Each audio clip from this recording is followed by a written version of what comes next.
Hi hello, ನಾನು ನಿಮ್ಮೆಲ್ಲರ ಆತ್ಮೀಯ KS ನರೇಂದ್ರ ಬಾಬು, ಅಡ್ವೊಕೇಟ್ ಹಾಗೂ ಅಸ್ಟ್ರಾಲಜರ್.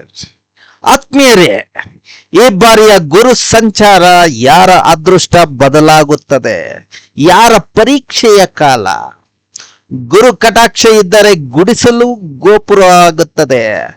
ಗುರು ಅನುಗ್ರಹ ಇಲ್ಲದಿದ್ದರೆ ಅರಮನೆಯೂ ಅರಳುವುದಿಲ್ಲ.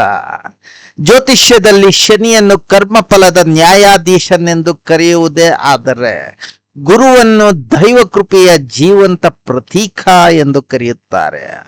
ಶನಿ ಮನುಷ್ಯನನ್ನು ಪರೀಕ್ಷಿಸಿದರೆ ಗುರು ಮನುಷ್ಯನನ್ನು ಪರಿಪಕ್ವನನ್ನಾಗಿ ಮಾಡುತ್ತಾನೆ. ಶನಿ ಬೆವರು ಸುರಿಸಿದರೆ ಗುರು ಅದರ ಫಲವನ್ನು ಅನುಭವಿಸಲು ಅವಕಾಶ ನೀಡುತ್ತಾನೆ. ಆದ್ದರಿಂದ ಹಿರಿಯರು ಹೇಳಿರುವ ಗಾದೆ ಏನೆಂದರೆ, ಗುರು ಬಂದರೆ ಗುರಿ ದೊರೆಯುವುದು, ಗುರು ನಗದರೆ ನಾಳೆ ನಗುತ್ತದೆ. ಆತ್ಮೀಯರೇ, ನಾನು KS ನರೇಂದ್ರ ಬಾಬು.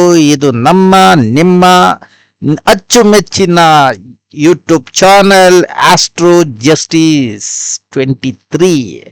ನೋಡಿ, ಈವರೆಗೂ ಈ ಆಸ್ಟ್ರೋ ಜಸ್ಟಿಸ್ 23 ಮೂಲಕ ಅನೇಕ ವಿಡಿಯೋಗಳನ್ನ ನಿಮ್ಮ ಗಮನಕ್ಕೆ ತಂದಿದ್ದೀನಿ. ನೀವೆಲ್ಲ ಅದನ್ನ ಮೆಚ್ಕೊಂಡಿದ್ದೀರಿ, ಸಬ್ಸ್ಕ್ರೈಬ್ ಮಾಡಿದಿರಿ, ಲೈಕ್ ಮಾಡಿದಿರಿ, ಶೇರ್ ಮಾಡಿದಿರಿ.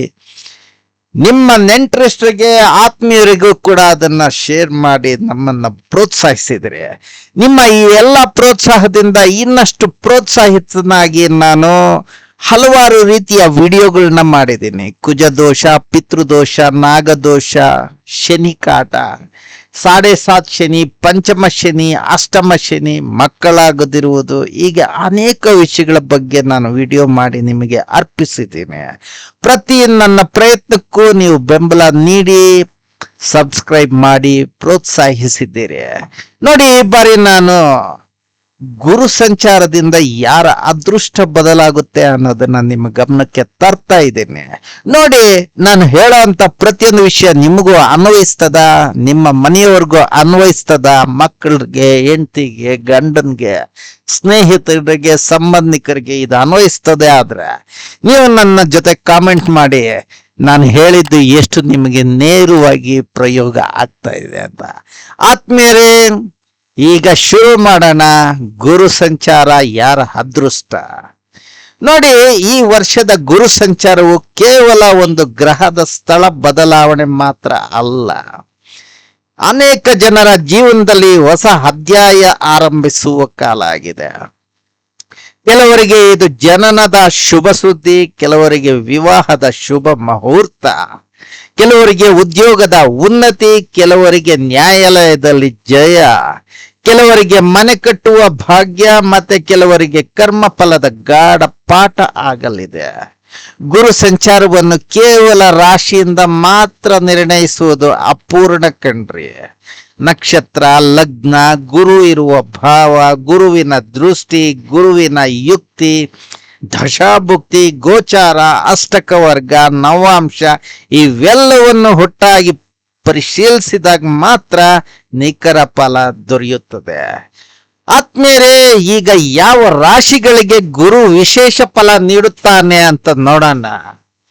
ಮೇಷ ರಾಶಿಯವರಿಗೆ ಹೊಸ ಆರಂಭಗಳು, ವೃಷಭ ರಾಶಿಯವರಿಗೆ ಧನ ಸಂಗ್ರಹ, ಮಿಥುನ ರಾಶಿಯವರಿಗೆ ಶಿಕ್ಷಣ ಮತ್ತು ಬುದ್ಧಿ ವಿಕಾಸ, ಕಟಕ ರಾಶಿಯವರಿಗೆ ಕುಟುಂಬದ ಬೆಳವಣಿಗೆ, ಸಿಂಹ ರಾಶಿಯವರಿಗೆ ಅಧಿಕಾರದ ಅವಕಾಶ, ಕನ್ಯಾ ರಾಶಿಯವರಿಗೆ ವಿದೇಶ ಮತ್ತು ಉನ್ನತ ವಿದ್ಯೆ, ತುಲಾ ರಾಶಿಯವರಿಗೆ ಪಾಲುದಾರಿಕೆಯಲ್ಲಿ ಯಶಸ್ಸು, ವೃಶ್ಚಿಕ ರಾಶಿಯವರಿಗೆ ಆರೋಗ್ಯ ಮತ್ತೆ ಉದ್ಯೋಗದ ಬದಲಾವಣೆ, ಧನು ರಾಶಿಯವರಿಗೆ ವಿವಾಹ ಮತ್ತು ಸಂತಾನ, ಮಕರ ರಾಶಿಯವರಿಗೆ ಆಸ್ತಿ ಮತ್ತು ವಾಹನ, ಕುಂಭ ರಾಶಿಯವರಿಗೆ ಮನೆ ಮತ್ತು ಕುಟುಂಬದ ನೆಮ್ಮದಿ, ಮೀನರಾಶಿಯವರಿಗೆ ಧೈರ್ಯ ಹಾಗೂ ಹೊಸ ಆದಾಯದ ದಾರಿಗಳು ತೆರೆದುಕೊಳ್ಳುವ ಸಾಧ್ಯತೆಗಳು ಹೆಚ್ಚಾಗಿವೆ. ಆದರೆ ಹಿರಿಯರ ನಾಣ್ಣುಡಿ ನೆನಪಿರಿ, ರಾಶಿ ದಾರಿ ತೋರಿಸುತ್ತದೆ, ಕರ್ಮ ಗಮ್ಯ ತಲುಪಿಸುತ್ತದೆ. ಆತ್ಮೀಯರೇ, ಈಗ ನಾವು ಯಾವ ನಕ್ಷತ್ರಗಳಲ್ಲಿ ಜನಿಸಿದವರಿಗೆ ಗುರು ಕೃಪೆ ಸಿಗುವುದು ಅಂತ ನೋಡೋಣ. ಪುನರ್ವಸು, ವಿಶಾಖ, ಪೂರ್ವ ಭಾದ್ರಪದ ಇವು ಗುರುವಿನ ಸ್ವ ನಕ್ಷತ್ರಗಳು. ಈ ನಕ್ಷತ್ರಗಳಲ್ಲಿ ಜನಿಸಿದವರಿಗೆ ಗುರು ಸಂಚಾರವು ಸಾಮಾನ್ಯವಾಗಿ ಜ್ಞಾನ, ಗೌರವ, ದೈವಾನುಗ್ರಹ ಹಾಗೂ ಹೊಸ ಅವಕಾಶಗಳನ್ನು ತರುತ್ತದೆ. ರೋಹಿಣಿ, ಉತ್ತರ ಪಾಲ್ಗುಣಿ, ಉತ್ತರಾಷಾಢ, ಉತ್ತರ ಭಾದ್ರಪದ ನಕ್ಷತ್ರದವರಿಗೆ ಸ್ಥಿರವಾದ ಪ್ರಗತಿ ಕಾಣಿಸ್ತದೆ. ಅಶ್ವಿನಿ, ಮೃಗಶಿರ, ಚಿತ್ತ, ಧನಿಷ್ಠ ನಕ್ಷತ್ರದವರು ವೇಗದ ನಿರ್ಧಾರಗಳನ್ನು ತೆಗೆದುಕೊಳ್ಳುವಾಗ ತುಂಬಾ ಕೇರ್ಫುಲ್ ಆಗಿರಬೇಕು. ಅಶ್ಲೇಷ, ಜ್ಯೇಷ್ಠ, ರೇವತಿ ನಕ್ಷತ್ರದವರಿಗೆ ಆತ್ಮೀಯ ಸಂಬಂಧಗಳಲ್ಲಿ ಮಹತ್ವದ ಬದಲಾವಣೆಗಳು ಸಂಭವಿಸಬಹುದು. ಆತ್ಮೀಯರೇ, ನಕ್ಷತ್ರ ಹೇಳ್ತದೆ, ನಕ್ಷತ್ರವು ನಡಿಗೆ ಹೇಳುತ್ತದೆ, ನಡೆ ಮಾತ್ರ ಮನುಷ್ಯನ ಕೈಯಲ್ಲಿರುತ್ತದೆ. ಸರಿ, ಈಗ ಯಾವ ಲಗ್ನಗಳಲ್ಲಿ ಹುಟ್ಟಿದವ್ರಿಗೆ ಏನೇನು ವಿಶೇಷವಾದ ಅನುಕೂಲ ಸಿಗ್ಬೋದು? ಕಟಕ ಲಗ್ನದಲ್ಲಿ ಜನಿಸಿದವರಿಗೆ ಗುರು ಯೋಗಕಾರಕನಾಗಿ ಕುಟುಂಬ ಹಾಗೂ ಆಸ್ತಿಯಲ್ಲಿ ಬೆಳವಣಿಗೆ ನೀಡ್ತಾನೆ. ಧನು ಮತ್ತು ಮೀನ ಲಗ್ನದವರಿಗೆ ಆತ್ಮವಿಶ್ವಾಸ, ಶಿಕ್ಷಣ, ಗೌರವ ಮತ್ತು ಧಾರ್ಮಿಕ ಆಸಕ್ತಿ ಹೆಚ್ಚಾಗುತ್ತದೆ. ವೃಷಭ ಮತ್ತು ತುಲಾ ಲಗ್ನದವರಿಗೆ ಹಣಕಾಸಿನ ಸ್ಥಿರತೆ ಹೆಚ್ಚಾಗುವ ಸಾಧ್ಯತೆ ತುಂಬಾ ಹೆಚ್ಚಾಗಿದೆ. ಮಕರ ಲಗ್ನದವರಿಗೆ ವಿಳಂಬದ ನಂತರ ಯಶಸ್ಸು ದೊರೆಯುತ್ತದೆ. ವೃಶ್ಚಿಕ ಲಗ್ನದವರಿಗೆ ಕೋರ್ಟ್ ಪ್ರಕರಣಗಳು ಹಾಗೂ ಹಳೆಯ ವಿವಾದಗಳು ಪರಿಹಾರವಾಗುವ ಸೂಚನೆ ಕಂಡು ಬರ್ತದೆ. ಮತ್ತೆ ಯಾವ ಭಾವದಲ್ಲಿ ಗುರು ಇದ್ರೆ ಏನಾಗುತ್ತೆ ಅಂತ ನೋಡೋಣ. ಮೊದಲ ಭಾವದ ಗುರು ವ್ಯಕ್ತಿತ್ವವನ್ನು ಪ್ರಕಾಶಗೊಳಿಸುತ್ತಾನೆ. ಎರಡನೇ ಭಾವದ ಗುರು ಧನ, ವಾಣಿ ಮತ್ತು ಕುಟುಂಬವನ್ನು ಬಲಪಡಿಸ್ತಾನೆ.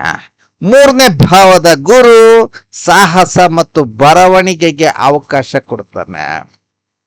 ನಾಲ್ಕನೇ ಭಾವದ ಗುರು ಮನೆ, ವಾಹನ ಮತ್ತು ತಾಯಿಯ ಸುಖವನ್ನು ವೃದ್ಧಿಸುತ್ತಾನೆ. ಐದನೇ ಭಾವದ ಗುರು ಸಂತಾನ, ಶಿಕ್ಷಣ ಮತ್ತು ಮಂತ್ರಸಿದ್ಧಿಗೆ ಅನುಕೂಲವನ್ನು ಕಲ್ಪಿಸ್ತಾನೆ. ಆರನೇ ಭಾವದ ಗುರು ಶತ್ರುಗಳ ಮೇಲೆ ಜಯ ನೀಡಿದ್ರು ಆರೋಗ್ಯದ ಬಗ್ಗೆ ಎಚ್ಚರ ಅಗತ್ಯ ಅಂತ ಹೇಳ್ತಾನೆ. ಏಳನೇ ಭಾವದ ಗುರು ಉತ್ತಮ ವಿವಾಹ ಹಾಗೂ ಪಾಲುದಾರಿಕೆ ನೀಡಬಹುದು. ಎಂಟನೇ ಭಾವದ ಗುರು ರಹಸ್ಯ ವಿದ್ಯೆ, ಸಂಶೋಧನೆ ಹಾಗೂ ಆಧ್ಯಾತ್ಮಿಕ ಬೆಳವಣಿಗೆಗೆ ಕಾರಣ ಆಗಬಹುದು. ಒಂಬತ್ತನೇ ಭಾವದ ಗುರು ಭಾಗ್ಯವನ್ನೇ ಬದಲಾಯಿಸುವ ಶಕ್ತಿ ಹೊಂದಿರುತ್ತಾನೆ. ಹತ್ತನೇ ಭಾವದ ಗುರು ಉದ್ಯೋಗ, ಹುದ್ದೆ ಹಾಗೂ ಸಮಾಜದಲ್ಲಿ ಗೌರವ ತರ್ತಾನೆ. 11ನೇ ಭಾವದ ಗುರು ಆದಾಯದ ಬಾಗಿಲೇ ತೆರೆಯುತ್ತಾನೆ. 12ನೇ ಭಾವದ ಗುರು ವಿದೇಶ, ಮೋಕ್ಷ, ದಾನ ಹಾಗೂ ಆಧ್ಯಾತ್ಮಿಕ ಅನುಭವಗಳನ್ನು ಹೆಚ್ಚಿಸುತ್ತಾನೆ. ಈಗ ನೋಡ್ರಿ, ಯಾವ ಗ್ರಹ ಯುಕ್ತಿಗಳು ಅತ್ಯುತ್ತಮ ಅಂತ ನೋಡೋಣ. ಗುರು ಚಂದ್ರ ಯುಕ್ತಿ ಗಜಕೇಸರಿ ಯೋಗವನ್ನು ರೂಪಿಸಿ ಅಪಾರವಾದ ಗೌರವವನ್ನು ತರ್ತಾನೆ. ಗುರು ಸೂರ್ಯ ಯುಕ್ತಿ ಆಡಳಿತ, ನಾಯಕತ್ವ ಮತ್ತು ಪ್ರತಿಷ್ಠೆಯನ್ನು ಹೆಚ್ಚಿಸುತ್ತದೆ. ಗುರು ಶುಕ್ರ ಯುಕ್ತಿ ಐಶ್ವರ್ಯ, ಕಲೆ, ವೈಭವ ಮತ್ತು ಕುಟುಂಬ ಸೌಖ್ಯವನ್ನು ಹೆಚ್ಚಿಸುತ್ತದೆ. ಗುರು ಬುಧ ಯುಕ್ತಿ ಶಿಕ್ಷಣ, ವಕಾಲತ್ತು, ಉಪನ್ಯಾಸ, ಬರವಣಿಗೆ ಮತ್ತು ಬೌದ್ಧಿಕ ಕ್ಷೇತ್ರಗಳಲ್ಲಿ ಯಶಸ್ಸು ನೀಡುತ್ತದೆ. ಗುರು ಮಂಗಳ ಯುಕ್ತಿ ಧೈರ್ಯ ಮತ್ತು ಧರ್ಮ ಬಲದೊಂದಿಗೆ ನಾಯಕತ್ವವನ್ನು ನೀಡುತ್ತದೆ. ಈಗ ಯಾವ ದೃಷ್ಟಿ ವಿಶೇಷಗಳಿವೆ ಅಂತ ನೋಡೋಣ. ಗುರುವಿನ 5ನೇ ದೃಷ್ಟಿ ವಿದ್ಯೆ ಮತ್ತೆ ಸಂತಾನವನ್ನು ಆಶೀರ್ವದಿಸುತ್ತದೆ. 7ನೇ ದೃಷ್ಟಿ ವಿವಾಹ, ಪಾಲುದಾರಿಕೆ ಮತ್ತು ಸಾರ್ವಜನಿಕ ಜೀವನವನ್ನು ಬಲಪಡಿಸುತ್ತದೆ. 9ನೇ ದೃಷ್ಟಿ ಭಾಗ್ಯ, ಗುರುಕೃಪೆ ಮತ್ತು ಧಾರ್ಮಿಕ ಸಾಧನೆಯನ್ನು ಹೆಚ್ಚಿಸುತ್ತದೆ. ಗುರು ದೃಷ್ಟಿ ಬಿದ್ದ ಜಾಗದಲ್ಲಿ ಗಿಡವು ಕಲ್ಪವೃಕ್ಷವಾಗುತ್ತದೆ ಎಂದು ಜನಪದದಲ್ಲಿ ಹೇಳುವುದು ಇದೇ ಕಾರಣಕ್ಕೆ. ಜನನ ಸಂತಾನ ಯೋಗ ಹೇಗಿರ್ಬೋದು ನೋಡಿ. ಗುರುವಿನ ಸಂಚಾರವು ಪಂಚಮ ಭಾವ, ಪಂಚಮಾಧಿಪತಿ ಅಥವಾ ಚಂದ್ರನೊಂದಿಗೆ ಅನುಕೂಲ ಸಂಬಂಧ ಹೊಂದಿದರೆ ಸಂತಾನ ಪ್ರಾಪ್ತಿಯ ಸಾಧ್ಯತೆ ಹೆಚ್ಚಾಗಿರುತ್ತೆ.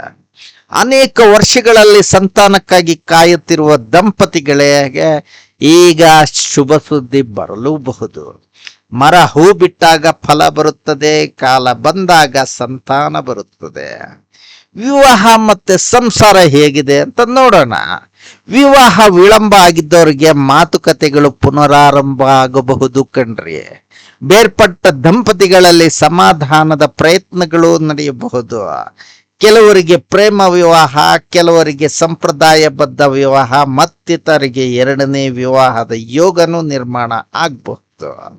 ಆತ್ಮೀಯರೇ, ಉದ್ಯೋಗ ಮತ್ತು ವೃತ್ತಿ ಈ ವಿಷಯದಲ್ಲಿ ಪರಿಶೀಲಿಸಿದಾಗ ಉದ್ಯೋಗ ಬದಲಾವಣೆ, ಬಡ್ತಿ, ವಿದೇಶಿ ಅವಕಾಶ, ಸರ್ಕಾರಿ ಪರೀಕ್ಷೆಗಳಲ್ಲಿ ಯಶಸ್ಸು, ಹೊಸ ವ್ಯವಹಾರ ಆರಂಭ, ನ್ಯಾಯಾಂಗ, ಶಿಕ್ಷಣ, ಬ್ಯಾಂಕಿಂಗ್, ಲೆಕ್ಕಪತ್ರ, ಆಧ್ಯಾತ್ಮಿಕ ಕ್ಷೇತ್ರಗಳಲ್ಲಿ ವಿಶೇಷ ಪ್ರಗತಿ ಅನ್ನೋದು ಕಂಡು ಬರ್ತದೆ. ಕಷ್ಟದ ಬೇರು ಕಹಿ, ಯಶಸ್ಸಿನ ಹಣ್ಣು ಸಿಹಿ.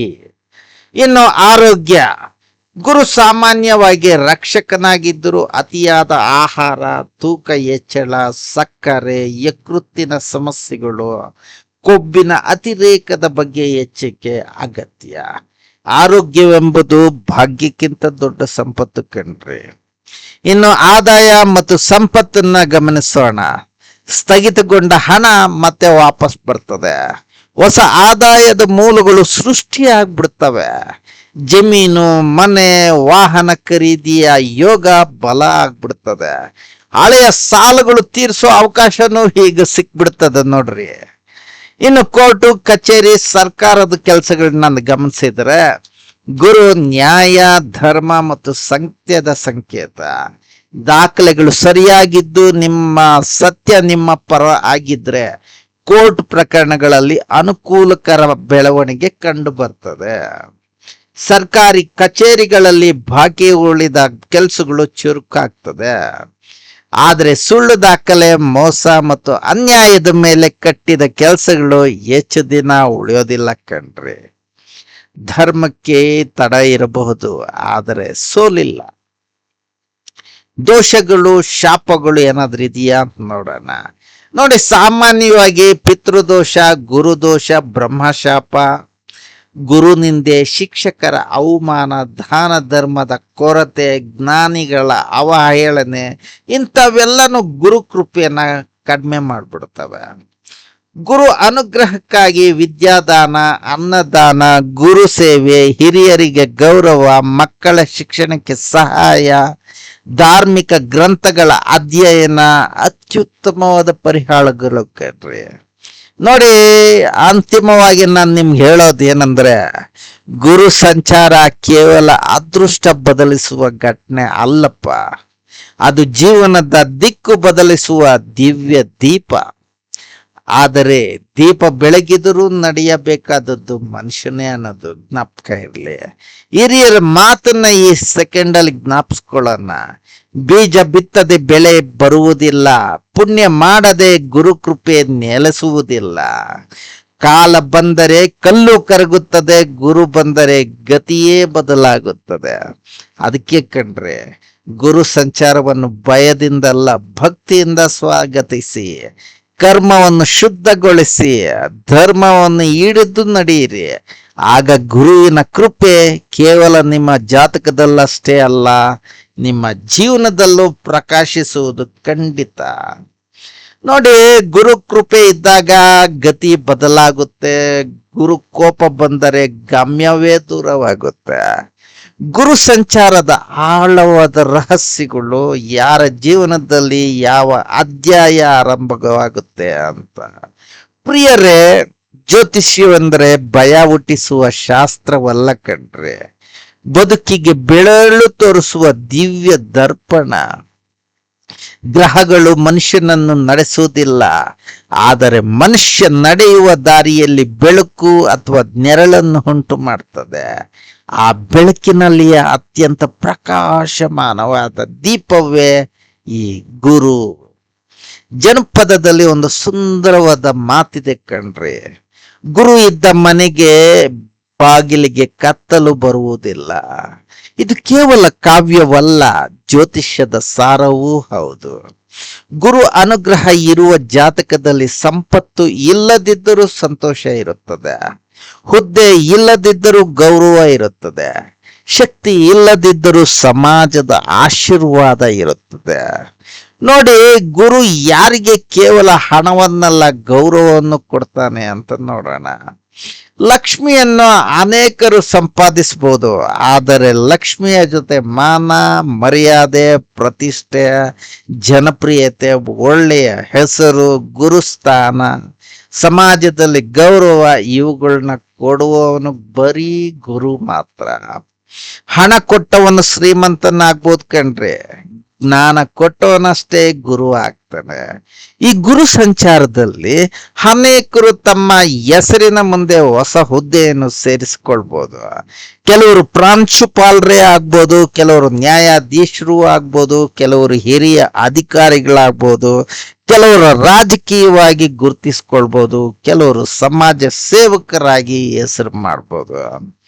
ಉದ್ಯೋಗ ಇಲ್ಲದವರಿಗೆ ಏನಾಗ್ಬೋದು? ಬಹಳ ವರ್ಷಗಳಿಂದ ಪರೀಕ್ಷೆ ಬರೀತಿದ್ದರು, ಆಯ್ಕೆ ಆಗದೆ ಇದ್ದವರು, ಸಂದರ್ಶನಕ್ಕೆ ಹೋಗಿ ನಿರಾಶೆ ಆಗುತ್ತಿದ್ದವರು, ಪದೋನ್ನತಿ ಸಿಗದೆ ಬೇಸರಗೊಂಡಿರೋರು, ತಾತ್ಕಾಲಿಕ ಹುದ್ದೆಗಳಲ್ಲಿರೋರು, ಇವರಿಗೆ ಗುರು ಸಂಚಾರ ಒಂದು ಹೊಸ ಆಶಾ ಕಿರಣನೇ ಮೂಡಿಸಬಹುದು. ಆದ್ರೆ ಒಂದು ಗಾದೆ ನೆನಪಿಡಿ, ಕೈ ಮಡಚಿ ಕೂತವನಿಗೆ ದೇವರು ಅನ್ನ ಹಾಕುವುದಿಲ್ಲ. ಗುರು ಅವಕಾಶ ಕೊಡ್ತಾನೆ, ಅದರ ಪ್ರಯತ್ನ ಮಾಡುವುದು ನಮ್ಮ ಕರ್ತವ್ಯ. ಅರ್ಜಿಗಳನ್ನ ಹಾಕಿ, ಪರೀಕ್ಷೆ ಬರೀರಿ, ಹೊಸ ಕೌಶಲ್ಯ ಕಲಿಯಿರಿ, ವಿಫಲವಾದ್ರೂ ಮತ್ತೆ ಪ್ರಯತ್ನಿಸಿ. ಗುರು ಪ್ರಯತ್ನವನ್ನು ವ್ಯರ್ಥಗೊಳಿಸುವುದಿಲ್ಲ ಕಣ್ರಿ. ವ್ಯಾಪಾರಿಗಳಿಗೆ ಗುರು ಏನ್ ಕೊಡ್ತಾನೆ?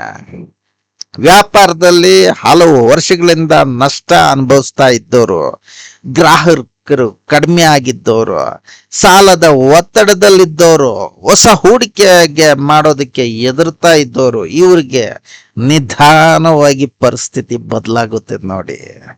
ಬಾವಿ ತೋಡಿದವನಿಗೆ ನೀರು ಸಿಗುತ್ತದೆ. ಗುರು ಸಂಚಾರದ ಪರಿಣಾಮವಾಗಿ ಹೊಸ ಗ್ರಾಹಕರು ಬರಬಹುದು, ಹಳೆ ಬಾಕಿಗಳು ವಸೂಲಾಗಬಹುದು, ಹೊಸ ಒಪ್ಪಂದಗಳು ಆಗಬಹುದು, ವಿದೇಶಿ ವ್ಯವಹಾರ ಆರಂಭ ಆಗಬಹುದು, ಪಾಲುದಾರಿಕೆ ಯಶಸ್ವಿ ಆಗಬಹುದು, ಬ್ರ್ಯಾಂಡ್ ಮೌಲ್ಯ ಹೆಚ್ಚಾಗಬಹುದು. ನೋಡಿ, ಕೃಷಿಕರಿಗೆ ಗುರು ಆಶೀರ್ವಾದನೂ ಸಿಗ್ಬೋದು. ಕೃಷಿಯೇ ಭಾರತದ ಉಸಿರು. ಗುರು ಭೂಮಿಯ ಫಲವತ್ತತೆಯನ್ನು ಸೂಚಿಸ್ತಾನೆ. ಮಳೆಯ ಅನುಕೂಲ, ಉತ್ತಮ ಬೆಳೆ, ಪಶು ಸಂಪತ್ತು, ಹೊಸ ಬೋರ್ವೆಲ್, ಕೃಷಿ ಯಂತ್ರೋಪಕರಣ, ಸರ್ಕಾರಿ ಸಬ್ಸಿಡಿ, ಬೆಳೆ ವಿಮೆ, ಉತ್ತಮ ಮಾರುಕಟ್ಟೆ ಬೆಲೆ, ಇವುಗಳಲ್ಲಿ ಅನುಕೂಲಕರ ಬೆಳವಣಿಗೆ ಕಾಣಿಸ್ಬಿಡ್ತದೆ. ಜನಪದ ಹೇಳ್ತದೆ ಕಣ್ರಿ, ರೈತನ ಬೆವರು ಒಣಗುವ ಮುನ್ನ ದೇವರು ಮೋಡ ಕಳಿಸುತ್ತಾನೆ. ವಕೀಲರಿಗೆ ಗುರು ಸಂಚಾರದಿಂದ ಏನಾಗ್ಬೋದು? ವಕಾಲತ್ತು ಅನ್ನೋದು ಕೇವಲ ಕಾನೂನು ಓದೋದಲ್ಲ, ನ್ಯಾಯವನ್ನು ಉಳಿಸುವ ಧರ್ಮ, ಗುರು ಧರ್ಮದ ಕಾರಕ. ಆದ್ದರಿಂದ ಈ ಸಂಚಾರದಲ್ಲಿ ಅನೇಕ ವಕೀಲರಿಗೆ ದೊಡ್ಡ ದೊಡ್ಡ ಕೇಸುಗಳು ಬರಬಹುದು, ದೀರ್ಘಕಾಲದ ಬಾಕಿ ಇದ್ದ ಪ್ರಕರಣಗಳಲ್ಲಿ ಜಯ ಸಿಗ್ಬೋದು, ನ್ಯಾಯಾಲಯದಲ್ಲಿ ವಾದ ಶಕ್ತಿ ಹೆಚ್ಚಾಗ್ಬೋದು, ನ್ಯಾಯಾಧೀಶರ ಮೆಚ್ಚುಗೆ ಸಿಗ್ಬೋದು, ಹಿರಿಯ ವಕೀಲರ ಮಾರ್ಗದರ್ಶನ ಸಿಗಬಹುದು, ಸಾರ್ವಜನಿಕ ಜೀವನದಲ್ಲಿ ಹೆಸರು ಬೆಳಿಬಹುದು. ಸತ್ಯಕ್ಕೆ ಸಾಕ್ಷಿ ಬೇಕಾಗಬಹುದು, ಆದರೆ ಅಂತಿಮ ಜಯ ಸತ್ಯದ್ದೇ ಆಗಿರುತ್ತೆ ಕಣ್ರಿ. ನ್ಯಾಯಾಲಯದ ಪ್ರಕರಣಗಳಲ್ಲಿ ಗುರು ಹೇಗೆ ಕೆಲಸ ಮಾಡ್ತಾನೆ? ಬಹಳ ಜನ ಕೇಳೋ ಪ್ರಶ್ನೆ ಇದು. ಗುರು ಬಂದ್ರೆ ಕೋರ್ಟ್ ಕೇಸ್ ಗೆಲ್ತದ? ಉತ್ತರ, ಕೇವಲ ಗುರು ಬಂದ ಕಾರಣಕ್ಕೆ ಯಾರು ಗೆಲ್ಲಲ್ಲ ಕಣ್ರಿ. ಆದರೆ ಸತ್ಯ ನಿಮ್ ಪರವಾಗಿದ್ದು, ದಾಖಲೆಗಳು ಸರಿಯಾಗಿದ್ದು, ಕರ್ಮಗಳು ಅನುಕೂಲವಾಗಿದ್ದರೆ ಗುರು ನ್ಯಾಯದ ಬಾಗಿಲು ತೆರೆಯುತ್ತಾನೆ. ಅನೇಕ ವರ್ಷಗಳಿಂದ ಸ್ಥಗಿತಗೊಂಡಿದ್ದ ಪ್ರಕರಣಗಳು ಬೇಗ ಪಡೆಯಬಹುದು, ರಾಜಿ ಸಾಧ್ಯವಾಗಬಹುದು, ತಪ್ಪು ತಿಳುವಳಿಕೆ ನಿವಾರಣೆ ಆಗಬಹುದು, ನ್ಯಾಯಾಲಯದ ಆದೇಶ ಅನುಕೂಲ ಆಗಬಹುದು. ಇನ್ನು ಆಸ್ತಿ ವಿಚಾರದಲ್ಲಿ ಗುರು ಏನ್ ಮಾಡ್ತಾನೆ? ಭೂಮಿ ಎಂದರೆ ಕೇವಲ ಮಣ್ಣು ಅಲ್ಲಪ್ಪ, ಅದು ವಂಶದ ನೆನಪು. ಈ ಗುರು ಸಂಚಾರದಲ್ಲಿ ಮನೆ ಖರೀದಿ, ಜಮೀನು ನೋಂದಣಿ, ಖಾತೆ ವರ್ಗಾವಣೆ, ವಾರಸುದಾರಿಕೆ ಸಮಸ್ಯೆ ಪರಿಹಾರ, ಮನೆ ನಿರ್ಮಾಣ, ಹಳೆಯ ಮನೆ ನವೀಕರಣ, ಬ್ಯಾಂಕ್ ಸಾಲ ಮಂಜೂರು, ವಾಸ್ತು ಸುಧಾರಣೆ, ಇವುಗಳಿಗೆ ಅನುಕೂಲಕರ ಸಮಯ ನಿರ್ಮಾಣ ಆಗಬಹುದು. ನೆಲ ಉಳಿದರೆ ನೆನಪು ಉಳಿತದೆ ಕಣ್ರೆ. ಇನ್ನು ಸಂತಾನ ಭಾಗ್ಯ, ಬಹಳ ವರ್ಷಗಳಿಂದ ಚಿಕಿತ್ಸೆ ಪಡೆಯುತ್ತಿರುವ ದಂಪತಿಗಳಿಗೆ ಈ ಅವಧಿ ಆಶಾ ಕಾಲನೇ ಆಗುತ್ತೆ. ಗುರು ಪಂಚಮ ಉದ್ಭಾವದೊಂದಿಗೆ ಉತ್ತಮ ಸಂಬಂಧ ಹೊಂದಿದ್ರೆ ಗರ್ಭಧಾರಣೆ ಆಗ್ಬಿಡುತ್ತೆ, ಸುರಕ್ಷಿತ ಪ್ರಸವ ಆಗುತ್ತೆ, ಮಕ್ಕಳ ವಿದ್ಯಾಭ್ಯಾಸದಲ್ಲಿ ಸಾಧನೆ ಆಗುತ್ತೆ, ವಿದೇಶಿ ಶಿಕ್ಷಣ ಸಾಧ್ಯವಾಗುತ್ತೆ, ಸ್ಪರ್ಧಾತ್ಮಕ ಪರೀಕ್ಷೆಗಳಲ್ಲಿ ಯಶಸ್ಸು ಕಾಣಿಸ್ಬಿಡ್ತದೆ. ಮಕ್ಕಳೇ ಮನೆಯ ಬೆಳಕು. ಮನೆಗೆ ದೀಪ ಬೆಳಗಿದರೆ ಕತ್ತಲೆ ಓಡುತ್ತದೆ, ಮನೆಗೆ ಮಗು ಬಂದರೆ ದುಃಖ ಓಡುತ್ತದೆ. ಇನ್ನು ವಿವಾಹ ವಿಳಂಬಕ್ಕೆ ಪರಿಹಾರ ಆಗುವುದೇ? ಖಂಡಿತ. ಗುರು ಅನುಕೂಲವಾಗಿರುವಾಗ ನಿಂತಿದ್ದ ಮದುವೆಗಳು ಪುನರಾರಂಭವಾಗುತ್ತದೆ, ಒಳ್ಳೆಯ ಸಂಬಂಧಗಳು ಬರುತ್ತದೆ, ಕುಟುಂಬದ ವಿರೋಧ ಕಡಿಮೆ ಆಗುತ್ತೆ, ದೂರದ ಊರಿನ ಸಂಬಂಧ ನಿಶ್ಚಯ ಆಗುತ್ತೆ, ವಿದೇಶಿ ಸಂಬಂಧನೂ ಸಾಧ್ಯವಾಗುತ್ತೆ. ಅದಕ್ಕೆ ಹಿರಿಯರು ಹೇಳ್ತಾರೆ, ಮದುವೆ ಅನ್ನೋದು ಎರಡು ಹೃದಯಗಳ ಒಪ್ಪಂದ, ಎರಡು ಕುಟುಂಬಗಳ ಆಶೀರ್ವಾದ. ಇನ್ನು ಆರೋಗ್ಯದ ಗುಟ್ಟೇಗಿರುತ್ತೆ. ಗುರು ಜೀವಶಕ್ತಿಯನ್ನು ಹೆಚ್ಚಿಸ್ತಾನೆ, ಆದರೆ ಅತಿಯಾದ ಸುಖ ಭೋಗನು ಗುರುವಿನ ಪರೀಕ್ಷೆ ಆಗ್ಬೋದು. ಅತಿಯಾದ ಆಹಾರ ಸೇವನೆ, ಸಿಹಿ ಪದಾರ್ಥಗಳು, ಸ್ಥೂಲಕಾಯ, ಯಕೃತ್ತಿನ ತೊಂದರೆ, ರಕ್ತದೊತ್ತಡ, ಸಕ್ಕರೆ ಕಾಯಿಲೆ ಇವುಗಳನ್ನ ನಿಯಂತ್ರಿಸಿದರೆ ಗುರುವಿನ ಫಲ ದೀರ್ಘಕಾಲವಾಗಿ ಉಳಿಯುತ್ತೆ. ಇನ್ನ ಯಾರಿಗೆ ಎಚ್ಚರಿಕೆ ನೀಡಬೇಕು ನೋಡಿ, ಗುರು ಶುಭ ಗ್ರಹ ಎಂಬ ಕಾರಣಕ್ಕೆ ಎಲ್ರಿಗೂ ಒಂದೇ ರೀತಿ ಫಲ ಕೊಡಲ್ಲ ಕಣ್ರಿ. ಈ ಸಂದರ್ಭಗಳಲ್ಲಿ ಜಾಗರೂಕರಾಗಿರ್ಬೇಕಂದ್ರೆ, ಗುರು ಅಷ್ಟಮದಲ್ಲಿದ್ರೆ, ಗುರು ನೀಚ ಸ್ಥಾನದಲ್ಲಿದ್ರೆ, ರಾಹು ಕೇತು ಪೀಡಿತನಾಗಿದ್ರೆ, ಶನಿ ರಾಹುವಿನ ಕಠಿಣ ದೃಷ್ಟಿ ಇದ್ರೆ, ಗುರು ದಶೆ ಪ್ರತಿಕೂಲ ಆಗಿದ್ರೆ ನೋಡಿ, ಅಂತಹ ಸಂದರ್ಭಗಳಲ್ಲಿ ಅವಕಾಶ ಬಂದರೂ ವಿಳಂಬ ಆಗಬಹುದು. ಗುರು ಕೃಪೆ ಪಡೆಯಲು ಏನ್ ಮಾಡ್ಬೇಕು ಅಂತ ನೋಡಿ, ಹಣಕ್ಕಿಂತ ಪುಣ್ಯ ಸಂಗ್ರಹಿಸಿ, ಜ್ಞಾನಿಗಳನ್ನು ಗೌರವಿಸಿ, ಗುರುಗಳನ್ನು ಮರೆಯಬೇಡಿ, ಬಡ ಮಕ್ಕಳ ವಿದ್ಯಾಭ್ಯಾಸಕ್ಕೆ ಸಹಾಯ ಮಾಡಿ, ಹಳದಿ ವಸ್ತುಗಳನ್ನು ದಾನ ಮಾಡಿ, ಅನ್ನದಾನ ಮಾಡಿ, ವೇದಾಭ್ಯಾಸ, ಧಾರ್ಮಿಕ ಗ್ರಂಥಗಳ ಪಾರಾಯಣ ಮಾಡಿ, ತಂದೆ ತಾಯಿಯ ಆಶೀರ್ವಾದ ಪಡೆಯಿರಿ, ಗುರುವಾದದಂದು ಸತ್ಯವಂತರಿಗೆ ಸಹಾಯ ಮಾಡಿ. ಆತ್ಮೀಯರೇ, ದಾನ ಮಾಡಿದ ಕೈ ಖಾಲಿ ಆಗೋದೇ ಇಲ್ಲ, ಧರ್ಮ ಮಾಡಿದ ಮನೆ ಕುಸಿಯೋದೇ ಇಲ್ಲ. ನೋಡಿ, ಜೀವನದ ಮಹಾ ಸಂದೇಶ ಏನಂದ್ರೆ, ಗುರು ಸಂಚಾರವು ಅದೃಷ್ಟವನ್ನು ಎಚ್ಚರಿಸುತ್ತದೆ, ಆದರೆ ಅದೃಷ್ಟವನ್ನು ಉಳಿಸುವುದು ಕರ್ಮ ಕಣ್ರೆ. ಒಂದು ಬೀಜವನ್ನು ಗುರು ಕೊಡಬಹುದು, ಆದರೆ ಅದನ್ನು ಮರ ಆಗಿಸೋದು ನಿಮ್ಮ ಪರಿಶ್ರಮ, ಆ ಮರಕ್ಕೆ ಹೂ ಬಿಡಿಸೋದು ನಿಮ್ಮ ಶಿಸ್ತು, ಅದಕ್ಕೆ ಫಲ ಬರೋ ತರ ಮಾಡೋದು ನಿಮ್ಮ ಧರ್ಮ, ಆ ಫಲವನ್ನು ಸಮಾಜದೊಂದಿಗೆ ಹಂಚಿಕೊಳ್ಳುವುದು ನಿಮ್ಮ ಮಾನವೀಯತೆ. ಕೊನೆಯಲ್ಲಿ ಒಂದು ಅಮೂಲ್ಯವಾದ ಸುಭಾಷಿತ ಹೇಳ್ತೀನಿ ನೋಡ್ರಿ, ಗುರುವಿಲ್ಲದ ವಿದ್ಯೆ ಕುರುಡು, ಧರ್ಮವಿಲ್ಲದ ಸಂಪತ್ತು ವ್ಯರ್ಥ, ಕರ್ಮವಿಲ್ಲದ ಭಾಗ್ಯ ಶಾಶ್ವತ ಅಲ್ಲ, ವಿನಯವಿಲ್ಲದ ಯಶಸ್ಸು ಉಳಿಯೋದೇ ಇಲ್ಲ. ಆದ್ದರಿಂದ ಗುರು ಸಂಚಾರವನ್ನು ಕೇವಲ ಭವಿಷ್ಯವಾಣಿ ಎಂದು ನೋಡಬೇಡಿ, ಅದು ನಿಮ್ಮ ಬದುಕನ್ನು ಸರಿಪಡಿಸಿಕೊಳ್ಳುವ, ಕರ್ಮವನ್ನು ಶುದ್ಧಿಗೊಳಿಸುವ, ಧರ್ಮವನ್ನು ಅಳವಡಿಸಿಕೊಳ್ಳುವ, ಜೀವನವನ್ನು ಉನ್ನತ ಮಟ್ಟಕ್ಕೆ ಕೊಂಡೊಯ್ಯುವ ದೈವಿಕ ಆಹ್ವಾನ ಅಂತ ಸ್ವೀಕರಿಸಿ. ಆಗ ಗುರುವಿನ ಕಟಾಕ್ಷವು ನಿಮ್ಮ ಜಾತಕದಲ್ಲ, ನಿಮ್ಮ ಪ್ರತಿಯೊಂದು ಹೆಜ್ಜೆಯಲ್ಲೂ ಪ್ರಕಾಶವಾಗುತ್ತೆ ಕಣ್ರಿ. ನೋಡಿ, ನಾನು ಈ ಗುರು ಸಂಚಾರದಿಂದ ಏನೆಲ್ಲ ಆಗುತ್ತೆ ಅಂತ ನಿಮ್ಮ ಮುಂದೆ ಬಿಡಿ ಬಿಡಿಯಾಗಿ ಬಿಚ್ಚಿಟ್ಟಿದ್ದೇನೆ. ನನ್ನ ಈ ಒಂದು ಚಿಂತನ ಮಂಥನ ನಿಮ್ಮೆಲ್ರಿಗೂ ಅಚ್ಚುಮೆಚ್ಚು ಅನ್ಸಿದ್ರೆ ದಯವಿಟ್ಟು ನನ್ನ ಈ ಆಸ್ಟ್ರೋ ಜಸ್ಟಿಸ್ 23 ಚಾನಲ್ಗೆ ಸಬ್ಸ್ಕ್ರೈಬ್ ಮಾಡಿ. ನಿಮ್ಗಿನ್ನ ಖುಷಿ ಅನ್ಸಿದ್ರೆ ಇದನ್ನ ನಿಮ್ಮ ಫ್ರೆಂಡ್ಸ್ಗೆ, ನಿಮ್ಮ ರಿಲೇಟಿವ್ಸ್ಗೆ ಶೇರ್ ಮಾಡಿ, ಲೈಕ್ ಮಾಡಕ್ ಹೇಳಿ, ಸಬ್ಸ್ಕ್ರೈಬ್ ಮಾಡಕ್ ಹೇಳಿ. ನಿಮ್ಮ ಈ ರೀತಿಯ ಒಂದು ಪ್ರೋತ್ಸಾಹ ನನಗೆ ನಿರಂತರವಾಗಿ ತೀವ್ರವಾಗಿ ಸಿಕ್ಕಿದ್ರೆ ಇನ್ನ ಹೆಚ್ಚು ಹೆಚ್ಚು ವಿಷಯಗಳ ಬಗ್ಗೆ ನಾನು ಸಂಶೋಧನೆ ಮಾಡಿ ಅದನ್ನ ನಿಮ್ಮ ಮುಂದೆ ಇಡೋದಕ್ಕೆ ಬಯಸ್ತೀನಿ. ನಿಮ್ಮ ಈ ಎಲ್ಲ ಪ್ರೋತ್ಸಾಹಕ್ಕೆ ನಾನು ನಿಮಗೆ ಚಿರಋಣಿಯಾಗಿದ್ದೀನಿ. ನಾನು ನಿಮ್ಮೆಲ್ಲರ ಆತ್ಮೀಯ KS ನರೇಂದ್ರ ಬಾಬು. ನಮಸ್ಕಾರ.